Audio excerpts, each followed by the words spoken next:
I've spent the last 6 years using my background in science and learning from all the brilliant experiences I've had with my students. And now I've left the old style of teaching and taken the plunge to create new ways to grow myself for my students. The real question is, how will I help other teachers ditch the old mindset without rules or laws completely from scratch? This podcast is here to give you the answer. Join me and follow along as I learn, apply, and share real tested classroom strategies to grow my abilities and strengths using only today's best practices. My name is Juan Campos, and welcome to Seal It With a Smile, Self-Driven Radio.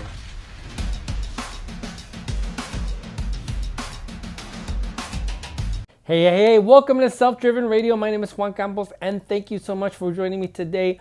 On the podcast, I have a very, very special guest. His name is Mychael. He's a former student of mine. And not only that, he's going to give us some really great insight because he just graduated from high school a few months ago. So not only does he have a fresh perspective as to what worked and what didn't work in the classroom, but he's going to give us some really good insight on what helped him transition, what kind of teachers, what kind of teaching helped him transition to this next phase of life, and what it was effective, what wasn't effective. Again, he's a recent grad from high school, a really great guy, just an overall awesome human being, and I can't wait for you to check this out. So check out this interview with Mychael, and I'll see you at the end. Yeah, it's going. It's going? Yeah. All right, cool. All right. So, Mr. Mychael. Yes. Thank you for coming with me to this thing, to the podcast. All right, so here's some backstory. All right, so I had you 2018, 2019 in my senior apprentice class, and you were a student, and now it's super loud outside. but the point is, we got to know each other really well, and you were a really good student, and I got to know you a little bit about your story and everything else. And now you have since graduated. You graduated 2019, and now life is happening to you, right? So you're graduated. You're working like about 25, maybe almost 30 hours a week. You're going to school part-time as well. You got your wife outside of that as well. Right. So I guess my biggest question right now is, okay, so how is life now that you graduated? What's the difference between the life when you were in school and what's one of the biggest differences between life in school, in high school, and now that you're graduated outside of high school?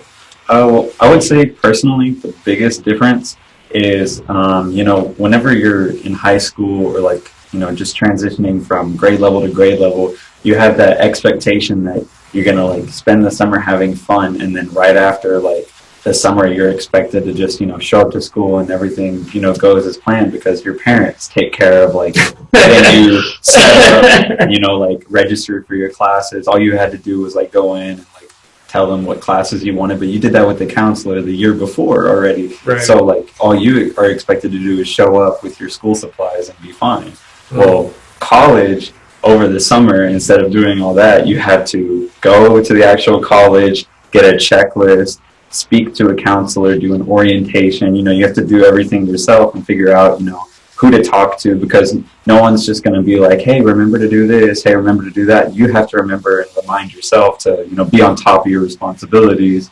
And, if you don't get your things finished when they need to, and registration for classes closes before you're able to do anything, then it's sucks. That was your responsibility to do it, so it's on you. Yeah. And I think learning how to, approach that responsibility and be able to get registered and do everything before that deadline was a big responsibility to learn how to handle. And I think personally I handled it decently.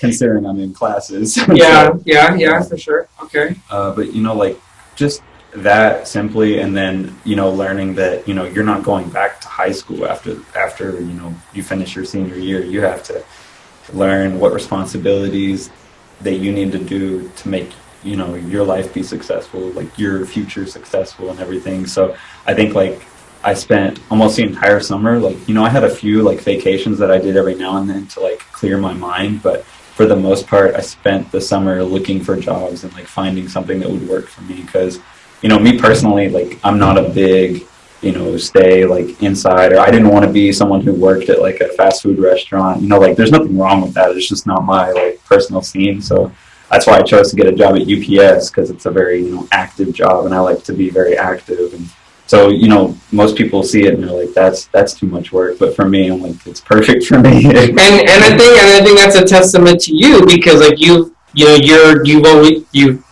an active guide. I mean, ever since I know you. You made an eagle with the Boy Scouts, which is a tremendous, like, it's such a big deal that you did that.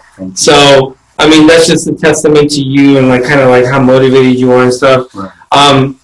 What about like your friends? Like, are you still talking? Are you still keeping in touch with the people that you were friends with in high school, or has that changed at all when you graduate? Well, it does change a lot with your friend group, because you kind of learn to surround yourself with people who like understand what it's like to have a lot of responsibilities. Not to say that people don't understand that, but some people are less respectful of it. Or like, what do you mean less respectful of it? Well, like, because it's like you have certain friends that you like understand, like they have a lot on their load too, and like you just try to get with them whenever you can to hang out. And then there's other people that are like, like we don't talk anymore, and it's like you should be like more motivated to come see me. And it's like, I'm motivated with my responsibilities right now. But just like in general, like the people that I talk to the most are like, it's a really tight friend group, of like a very small friend group of people. Because for the most part, there were some people that I just talked to because I was at school. Not to say I was on a bad side with them, but it was just I didn't find myself talking to them outside of class and stuff. So. Right. And I think for me, especially because I'm, this is my 7th year teaching, and I think I haven't told you guys, and I try to tell like all my seniors, like, when you walk across that stage, I mean, life is completely different. I mean, it's a complete 180 from the life that you're used to, and I think it's easy to say. You know what I mean? Like, it's easy for me to tell you that. It's easy for me to try to point things out. But once it actually happens, you're just kind of like, whoa, yeah. So, okay, so let me ask you this. So, do you wish you had, like, more... Well, do you feel like the high school experience that you had, do you feel like the high school experience you had prepared you for, the life that you're living right now, where you have to like be responsible and do all those kinds of things? And I'm asking that knowing that you're an Eagle Scout and you're already kind of like a responsible guy to begin with. But do you feel like your high school experience helped you get to that point? Yes and no, and like I'll explain both sides of it. Like I'll explain no first. Yeah, sure. So like the part of it that's a no is that in high school, like a lot of, or just like most of the education system in general, a lot of things are kind of like handed to you, like on how to do everything, and so there's not much of an independence besides make sure you show up to class and that you come to school. Like those are your two biggest responsibilities: show up, pay attention, homework. And so outside of that, pretty much everything was handed to you in high school. Whereas, like after high school, you have to like do everything yourself. You have to figure out how to do a lot of things, and like with professors and everything, they'll teach, but they're expecting what they're teaching you for you to already have like prerequisites known about what they're teaching. So it's not like you can sit there and raise your hand constantly asking questions about it, because they're gonna say, like, I have a lesson to get through. It's like I can't sit here and keep stopping. If you need to learn something, you got to look it up or read through your book that you're required to buy and stuff. So you have like all your responsibilities that aren't really explained to you in high school. But the thing that high school does prepare you for is like the homework aspect of things. Like some teachers wouldn't tell you that you had homework, but at the beginning of the year when they gave you your syllabus, they said, keep checking on the website every night if you have homework, because I'm going to put it in there, and I'm probably won't tell you if I do or not. You just have to know. And that's a big thing in college, is it's like, if you didn't know that was homework and it was due and you didn't do it, then that's on you, because you were told to do it. So yeah, it's like something that like that, because like going in, there's like your brain is already trained to think, oh, I'm only going to have homework if they tell me to.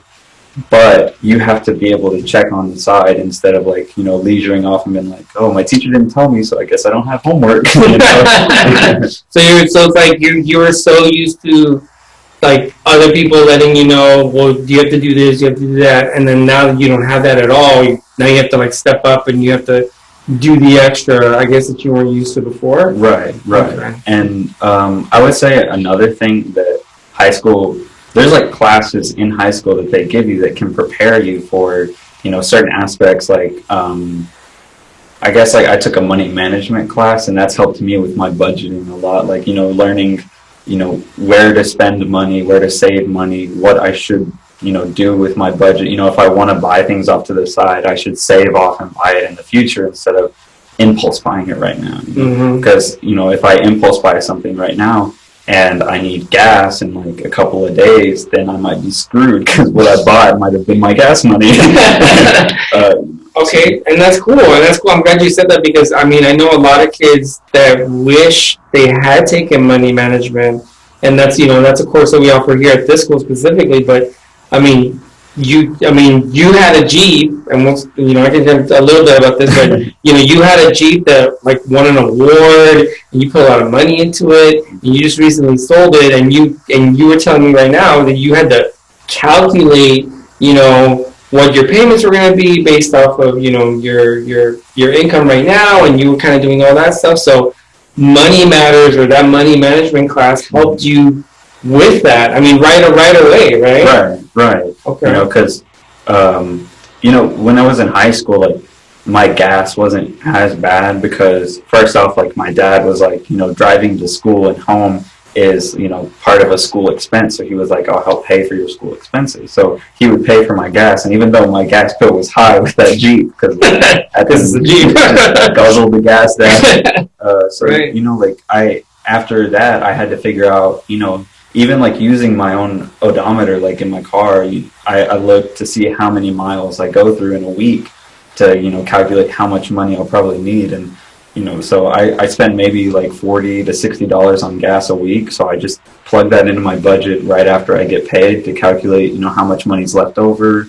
You have to calculate food and everything. You have to do that all yourself. It's not like my dad's like handing me money now because I'm an adult, so I should be able to handle it myself. Yeah. And then I would say one other aspect that high school did prepare me for was that I chose to take some AP classes, which are like college-ready classes, and they move really fast, and you have to be able to keep up with the pace, and that's very, like, I would say that translates a lot over to high school, college, because in college, like, some of your courses, they go really fast because you have a lot to get through in one semester, because it's like that class you take is only for that semester. The next semester, you have to sign up for new classes to take, and so you have to be, first off, you have to be prepared to go meet with a counselor before the end of the year to set up your classes for the next semester, but you have to be able to learn and, understand everything going on in the current semester you're in. So, and I would say, like, some people in my classes I can see aren't prepared for the courses because, like, even in, like, some English classes, if you took AP English classes in high school, you understood that it was like right after you finish an essay, you were starting on another one. But some regulars classes, you would do an essay, then you would do like a lot of in between, and then you would start another essay. Well, in college, it's like you finish an essay, and legit the next class is another essay you're starting already. We bust through like a lot of essays and everything. So there's some kids that are like, I wasn't expecting to go through all this.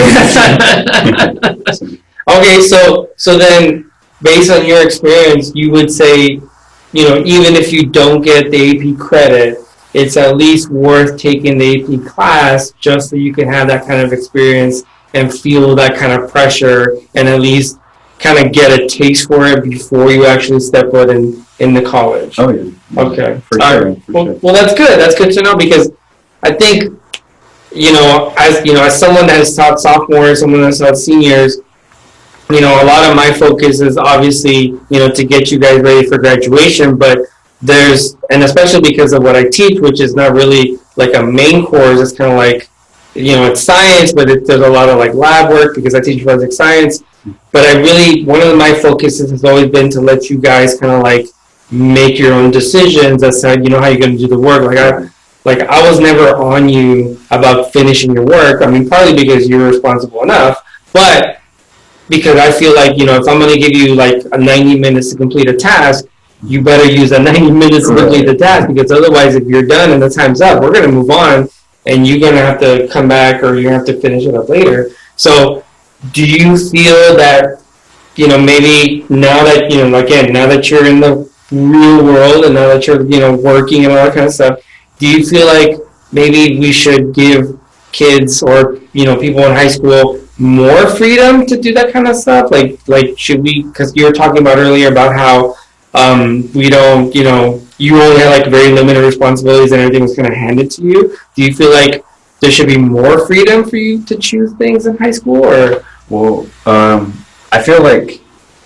it's a really tough topic to talk about, because it's like if you give some kids more responsibility, they'll understand how to handle it and they'll be able to adapt. But other high schoolers, and because everyone thinks differently, everyone processes situations differently. So some kids might just think of the more freedom as like more leisure time for themselves, rather than time to prepare themselves for what's to come after high school. Yeah. And so it's a really tough situation to talk about, because I feel like if you give students more independence, then you have to be on their back more about making sure that they're being independent. So it's like it really goes back and forth. And I think that's a very legit point, because again, everybody's situation is so different. And when you're in high school, there are some kids that are working 20, 40 hours a week, and when they show up, if I give them an extra 90 minutes, they're going to pass out because, they had to, stay up and work a double or whatever, or, they had to get up early because they had to take their sister to school because mom was sick. You would run into those situations, but I think you hit on something that's really important, which is, there's no blanket answer for any of this stuff, right? I mean, it's all gray. There's specific gray areas. I like that you said that. That's really cool. Okay, so something else that I thought was kind of interesting about our experience in high school was that, and I don't even remember how we got into this, but I remember. How did I get you to make that YouTube channel? I don't remember. Okay, what was the conversation? I can't even remember now. So I think I remember the conversation was that almost every single day I would come in and tell you a joke. You told me a dad joke. Every day. Every day you told me a dad joke. So eventually you were like, you need to start a YouTube channel. And I thought, maybe it was just a joke. So I played it off like, that's pretty funny. And then, like, a few days later, you would keep saying it, and eventually I was like, let me tell jokes on your podcast. Just goofing around, and you were like, I tell you what, if for 30 days straight you upload a video for your YouTube channel, or make a YouTube channel and tell dad jokes and upload a video every day for 30 days, then I'll bring you on my podcast. So I did. I uploaded every day for 30 days. You did. No, you did. You stuck with it. You had the dad jokes, and I'm going to put the link somewhere here. But you did. You stuck with it, and they were really good dad jokes. Because I loved them. And I remember, every day you would come in, and it was either when I came in, or on my way, or when when the class was over, right. You had that dad joke for me. And I was just like, your delivery was just so good. Like, you were just like, so deadpan. Yeah. It was monotone, just a joke, and like set up perfectly. It was. Sometimes you weren't even expecting a joke. No. You were like, "Oh, it's a joke." But that's why I did it. Okay, so how was that? How was it when you had to create something basically out of nothing? Well, not out of nothing, but out of an idea. And how was it to like maintain that for 30 days? I'm really curious about that. There was a lot of planning, because I figured that because of what my schedule was in high school, because during high school I was doing a lot of extracurricular stuff for scouts. So I was in like multiple scout groups, and I was doing a lot of things almost every night. So I had to plan it out, where at the beginning, or like basically the beginning of the week before I was going to start, I set up and I took my clickbait photos for like the cover art, and then like I figured out what my theme was going to be for the week, if it was about like farming or something. Mm-hmm, and then after I did that, then I would try and record a few videos every day, and I just set it up. Like the editing's not the best, and like I stopped uploading after the month ended. But like I did it, and I had to like plan how to do it and like time management for it, and so I just set it up to release every day. And like sometimes I would have it all done before the week even started, and I wouldn't have to worry about it for the week. But at the end of the week, then I would have to do it all again until next week. So like honestly, like I have a lot of respect for a lot of content creators, because there's a lot that goes into making good content. And I don't have like the money to spend on like the good software in order to like set up cool like click art and stuff, or clip art, and then like have a whole bunch of special things to like go into the videos. But like I know that that's even more work that content creators go into adding, so I have like a lot of respect for people that do all that. And it's so funny that you say that, because like one of the reasons, well, first of all, I wanted to see if you were going to do it, and you did. And I was like super surprised. But I also was excited about the fact that you were willing to like take on those challenges, because I think, and I see this so much, especially, just like I said, just being in high school and just seeing the kids, like there's such a fear of trying something new. And it's like, everybody has this idea in their head about, how their life's going to be. And I always hear people about talking about, well, you should do a YouTube channel, or you should do this, or you should do that, the other. But when you actually do the thing, like you said, you figure out that it's a lot more difficult than it is. And so I'm wondering if you feel that in your high school experience, have we given you, or do you feel like kids have enough of those kind of experiences where they can take an idea and like run with it and kind of like do something to create on their own? Because I feel like you learned a lot through that process. So do you feel like you've had, or that there's enough kids in high school, or even in general, their educational field, do you feel like there's enough of those opportunities, or do you feel like there should be more, or do you feel like you shouldn't do that at all?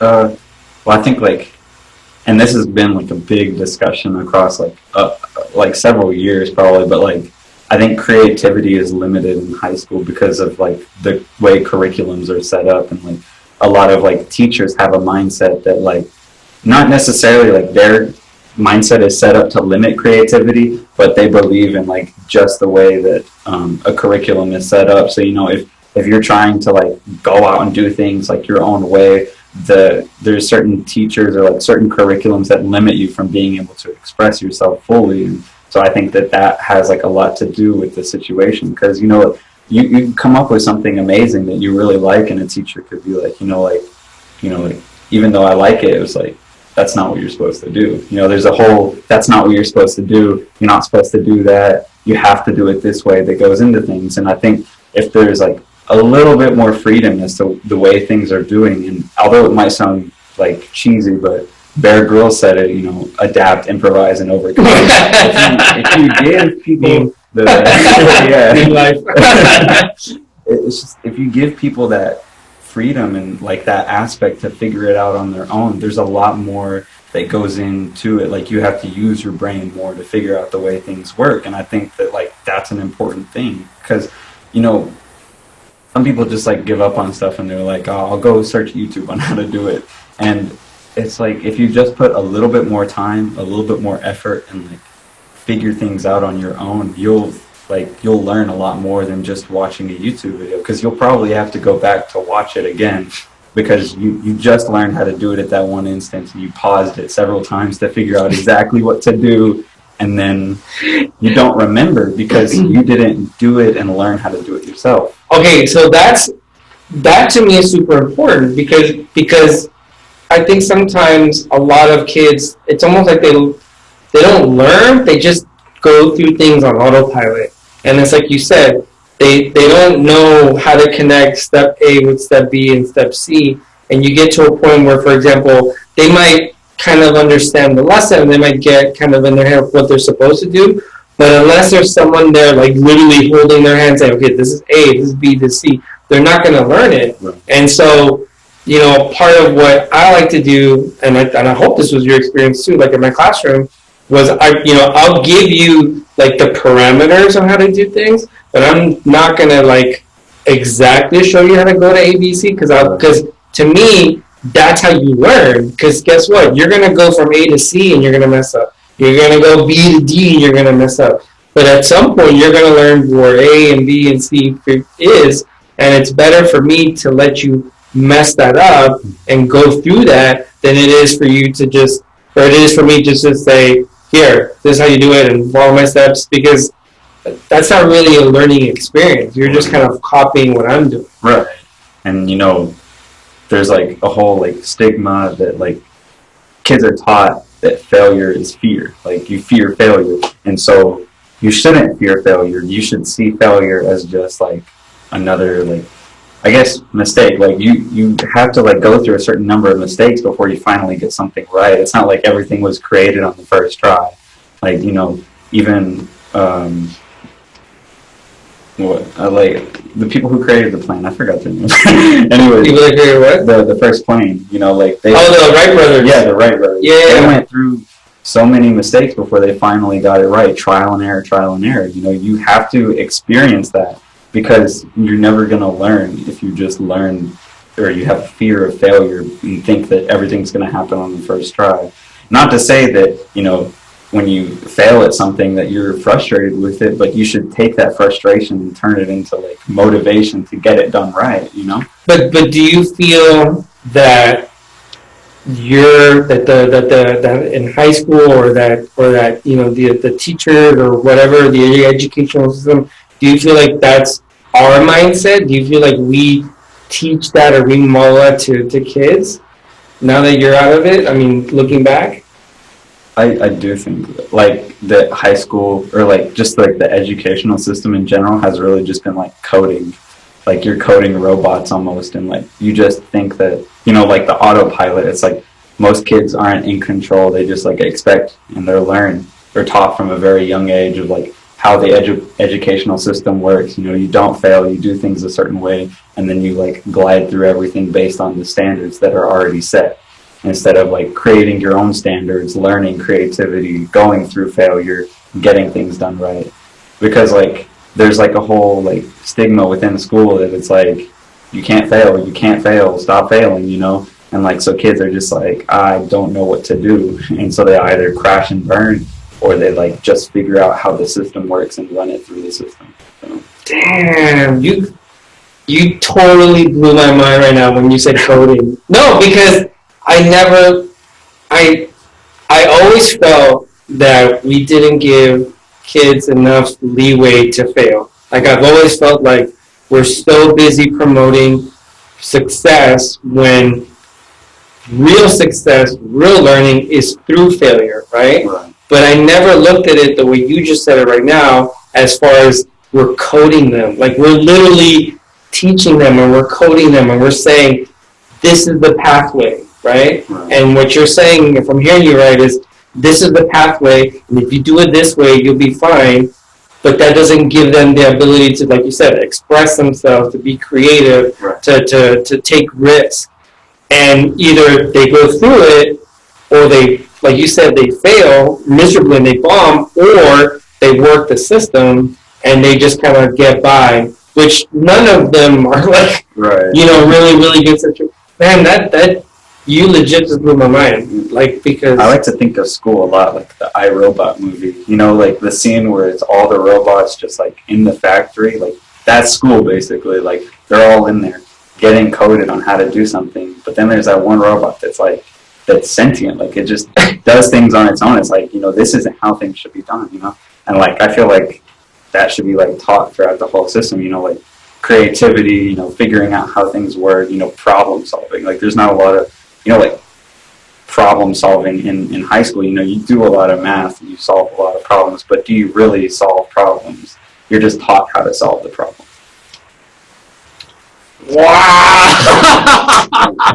You're blowing my mind. See, like if math classes, like just for one example, if like math classes, they just taught you like a simple structure, and then they're like, like using that simple structure, figure out, generally how to do like larger equations. Like it should be done like that, not like here's the structure, and then I'm also going to show you exactly how to do larger equations with that structure. It should be like you have to use your own thought process and figure out how things work on your own. Because if you're just taught everything, then you're going to think that people are just going to teach you and walk you through everything the rest of your life. And if you're not taught it throughout the rest of your life, you're going to think, like the world is against you. But in reality, you just have to figure out how to solve problems on your own. So do you feel like then we should focus more on teaching people how to think, or teaching people how to get the answers? Teaching people how to think.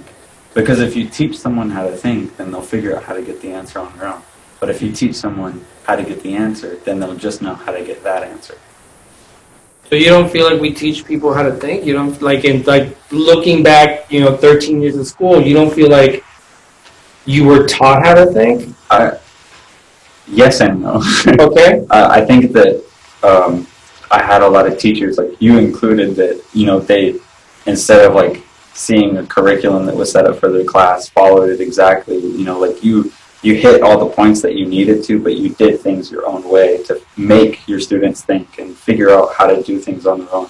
Whereas other teachers see the curriculum and they take every single point and set up everything exactly how the curriculum tells them to.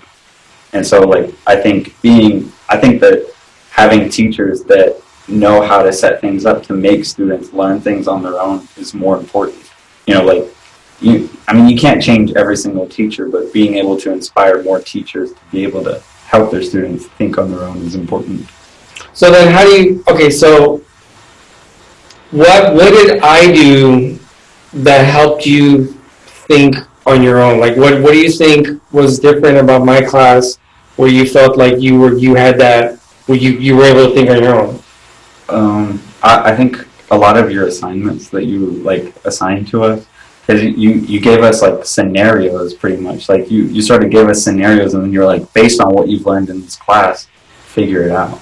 You weren't like, using what you learned in this class, figure out exactly how to do this, that, and the other. It wasn't like, solve for the fingerprints, figure out how the crime happened. You were just like, here's a scenario, now figure it out. Right.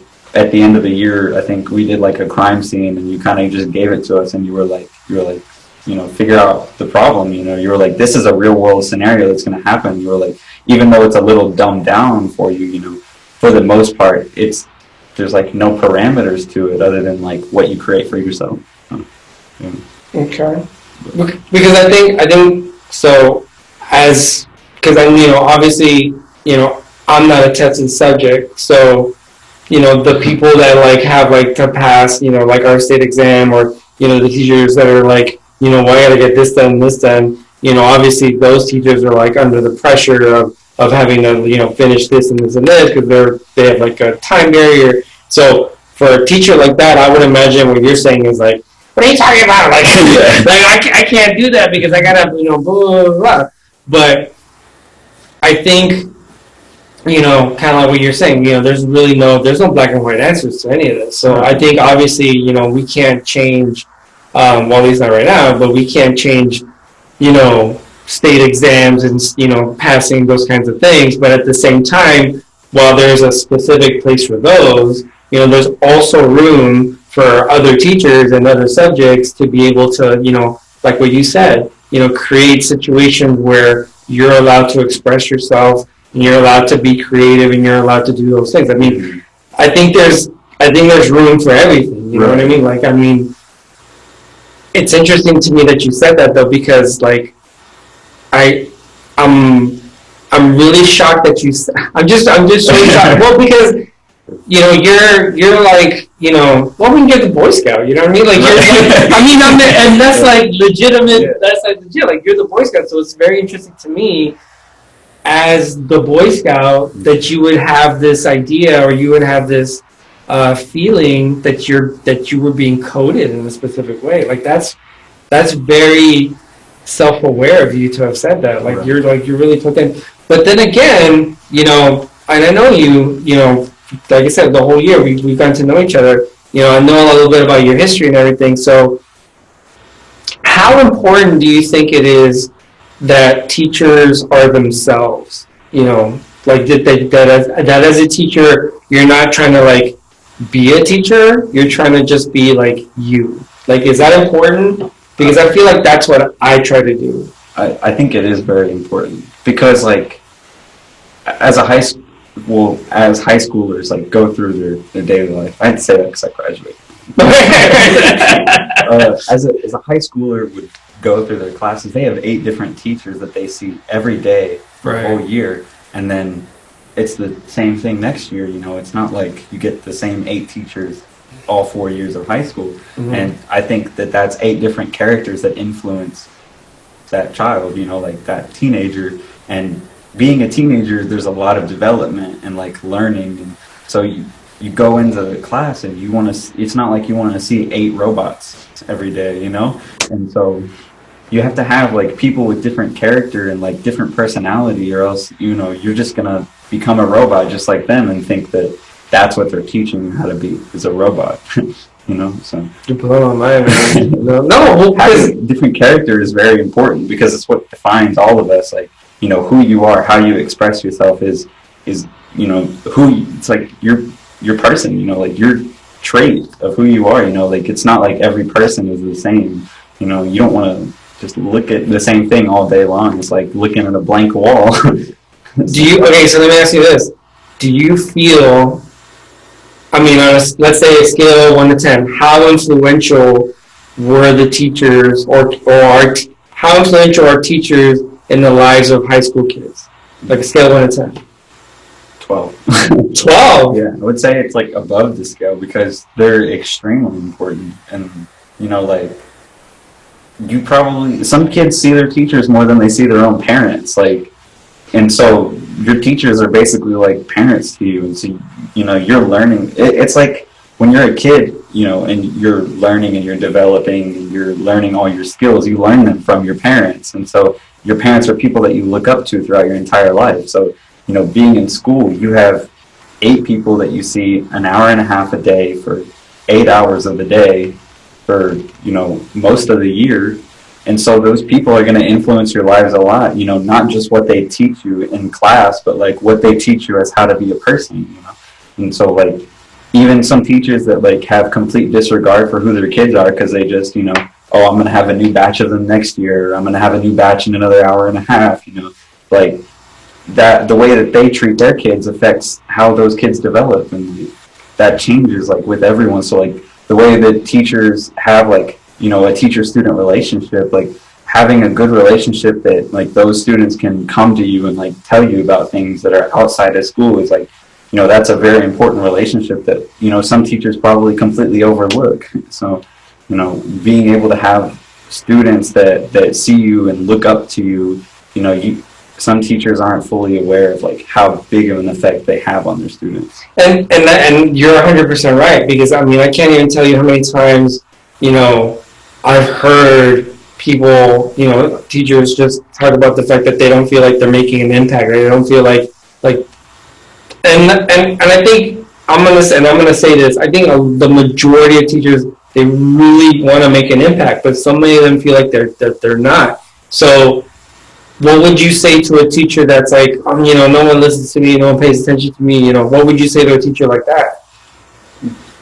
Just open your ears. I mean, open your ears. Listening to what a teacher has to say is almost just as important as listening to what your students have to say. You know, like if a teacher feels like they're not making a good enough impact, it's really not as hard as some teachers think. You know, just reach out, ask students how their day is. You know, like don't just be this is how you solve for X. You know, don't just be that person. Be the person that, you know, you can say, how was your day? And if a student says that it was bad, you know, don't just say, go to the counselor or something to talk about it. You know, be the person that's able to reach out and ask them why, you know, and like be able to mentor them and give them advice, because you're going to see them the rest of the year. You know, if you want to make a good impact on them, do that, and don't just be a robot to them. So, because kids just use robots. We have our phone in our pocket every day. If we want to look up how to get an answer, we just look up an answer and that's it. You know, it's not like your phone is someone you come to asking them how was their day and stuff. You know, you want to be able to build a relationship with a person, a mentor. You know,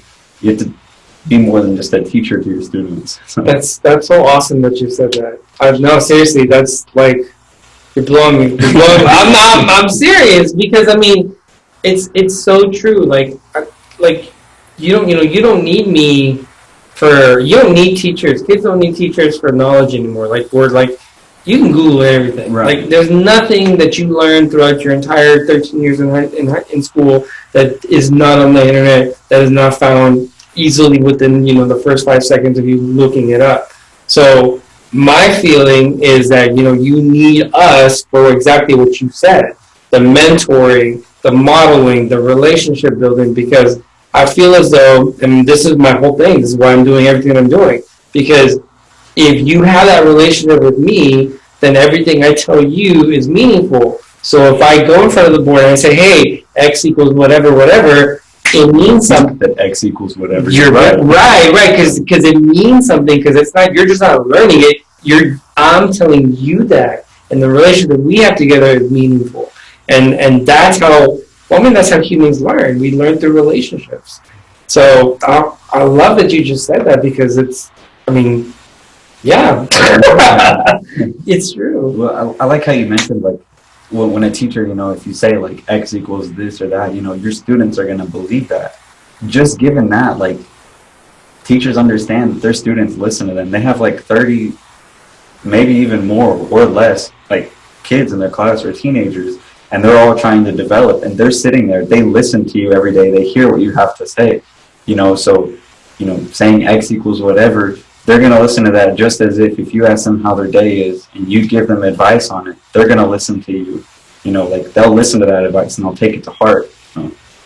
So asking them how their day is just as important as asking them what X equals, X minus 2 is. Like, if not more. If not more. Because, just like you were saying, you can find almost everything on the internet. So if I don't understand how to get X from you, I can just look it up online.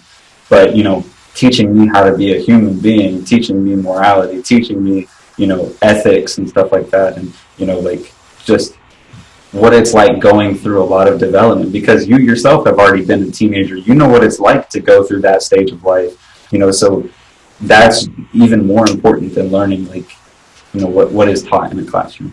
That's so awesome. That's so awesome. I'm glad you said that. And something that really stuck out with me, what you just said right now, is also, kids are more likely to believe you. Because, let me ask you this question. Do kids believe adults? Yes.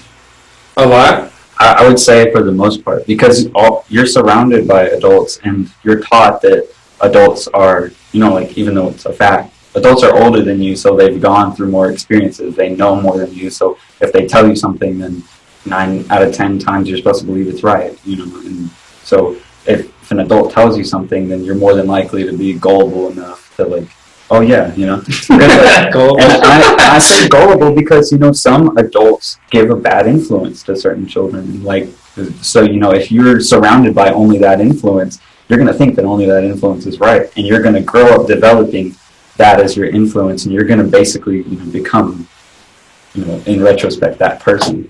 So, having more than one influence that teaches you the right way to do things, or like the good ethics and good morality, is very important. So. And I think you make a really good point, because, like, let's be honest. Not every kid has had a really good experience with an adult. Right. Like, there's been, you never know what anybody's home life is, if there's been, like, drugs or alcohol or, whatever. And so they come in and, some kids are looking at this adult and that's supposed to be the teacher, and they might be distrustful of them, and they may not, because, like what you said, they might have had some bad influences. So I think it's important that teachers think about that whenever they run into a kid that maybe, like, is not as, like, willing to, like, go along with things, because you never know what that child's relationship with other adults have been. So, but again, that's why the relationship is so important, right? Because once you, like you said, once you are, and you show them, hey, I'm a model of ethics, or I'm a good role model, or I want to show you how to do the right things, or I want to at least help you figure out the right things, then you can form that relationship and that trust. And then at some point, you're going to be like, yeah, when I tell you X equals 2, you're going to be like, oh, okay, cool, and you'll go along with it. That's so cool, man. That's so cool. I like that you brought it in like home environment, because I know that like some teachers like will shut stuff like that down, or like there's an aspect of, oh, when you come into school you're supposed to leave your home life at home. But what most teachers don't understand is that some children's home lives are so bad, that's the reason they're at school.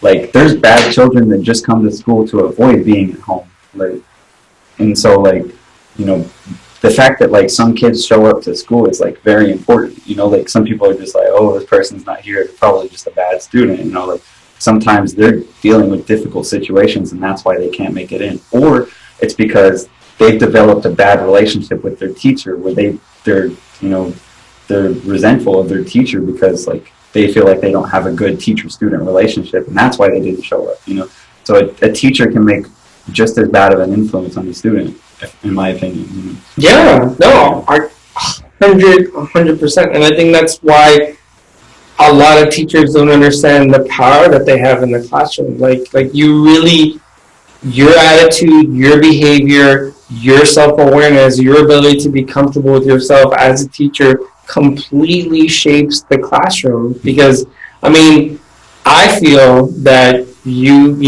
and your class wouldn't have been so comfortable with me if I wasn't comfortable with myself. Like if you didn't see me, be goofy and be me and be whatever it is that I am, you wouldn't be comfortable being you. Right. And so in order for you to feel comfortable around me, I gotta be me, right? I can't be somebody else. You have to be who you are, and like that really, like you're saying, it shapes the classroom, because, if you don't have a good relationship with your students, there's going to be a stigma in your class where kids are like, oh, what can I not say and what can I say? But you want students to be able to speak to you freely, like be who they are, and like you can't have that unless like you show them that they can, because like that goes along with creativity and expression. If a student doesn't feel like they're comfortable enough to express themselves in the classroom, they're probably not comfortable enough to express themselves at all in general, and like that really shapes a lot of things as well. Wow. No, but I mean, this is, yeah.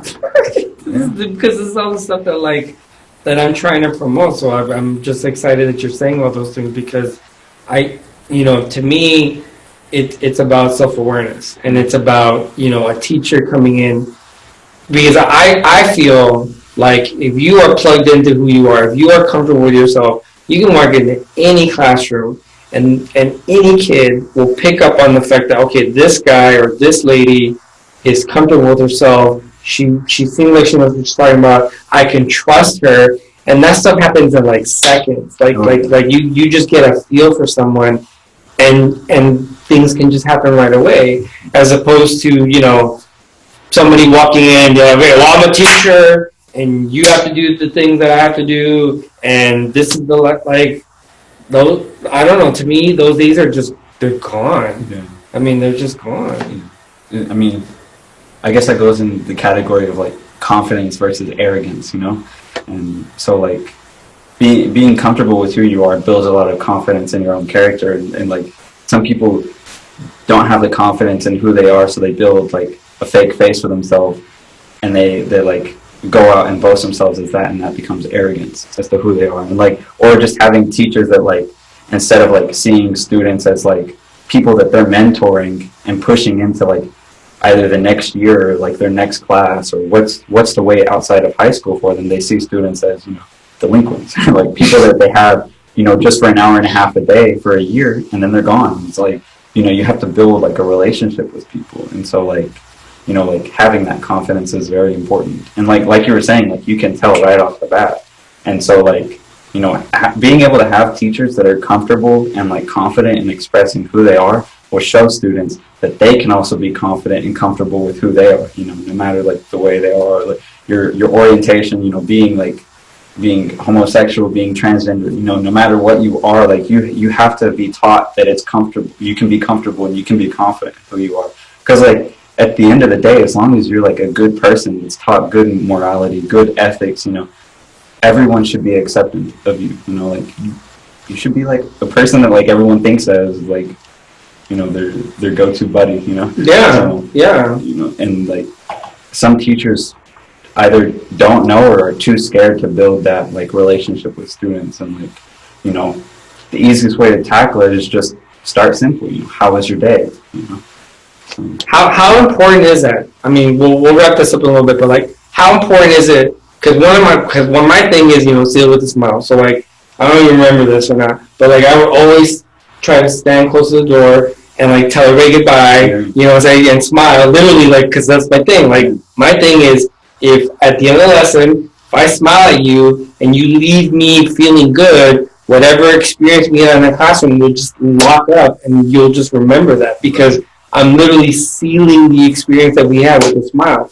So, how important was that? Just like you said, the how are you doing? How's your day? The have a nice day. The thank you. How important is that? it's really important because it's a change from like the I dismiss you, not the bell dismisses you, or like time to go to your next class, or like time for you to leave, get out of the building. So it's a big difference because it's like you're basically inspiring kids to go out and be happy, go out and be themselves, have a nice day. You're basically like telling them that it's okay to be happy, it's okay to have a nice day. Do you think kids get the feeling that it's not okay to be happy? I think that some kids are taught that it's not okay to be happy. So Wow. sometimes it's not necessarily what a kid thinks, it's what they're taught to think. Because like children aren't born racist, so like they're taught to be racist. Right. So it all goes back to like what you're taught, what you're mentored, how people have influenced your life to create the person you are today. So like I think just those 4 words, have a nice day, or those 4 words, how was your day, how is your day going, those are very important things to like shape like teenagers, because being a teenager is like one of your biggest growth developments into becoming an adult. And if you're taught that you're just an adolescent and then you'll turn 18 and you'll figure it all out then, there's a big difference. There's more fear. There's you get more anxious, and you have a lot of anticipation as what's to come at 18. You're I guess some teachers and even like some parents just expect you to like figure it out when you turn 18 instead of slowly developing you along the way and teaching you along the way, mentoring you how to get to 18, how to be an adult. Man. So, because that's like, you can't just like open the door and expect to, walk out and everything fall in place, Before you walk out the door every day, you already have a plan. You already know what's going to go down. You already know where you're going. You kind of have like a set, like I'm expected, but like I'm planning to do certain things throughout the day. So when you go out the door, you've already technically walked out the door in your head, but you've learned how to do that. And so like that's like an important like growth skill like, into becoming an adult. So. Man, that's awesome that you said that. I think that's a big part of what a lot of, I think not teachers, because there's a lot of people that do take this seriously and then do see that. But I think as a system, we don't focus enough on the growth aspect. And like you said, you're not someone, you're not going to be a 10th grader, 11th grader, 12th grader the rest of your life. Like this is literally a stage in your life, and if we can help you transition and grow and move forward and get you, like you said, get you ready for the next step. And imagine if all teachers had that same mindset, if every teacher every single year was okay, I'm going to help you get ready for the next step, and then I'm going to help you get ready for the next step. I mean, how much more fully could you have grown as a person? Just how much more maybe create outlets of a creativity or just building relationships with people that you feel you can express yourself with, and how could that translate, into the situation that you're in right now? Right. That's so cool, man. I'm so appreciate that you said that. Mychael, thank you so much, man. I can't even tell you how blown I'm right now with some of the stuff that you're saying, because this is important stuff, and I really feel like not only do kids need to hear what you're saying, but I think more importantly, like adults, like teachers, like admin, we all need to hear what you're saying right now, because like I said, you're literally a few months out from graduating, and this perspective is so like refreshing. So thank you. Appreciate that. No problem. Yeah, cool. It's always good to have like multiple perspectives on a situation. You can't just go off of like one person's like perspective. That's how closed-minded people exist. No, but we do need that. We do need that. All right, awesome. Thank you so much. Yeah, no problem. All right.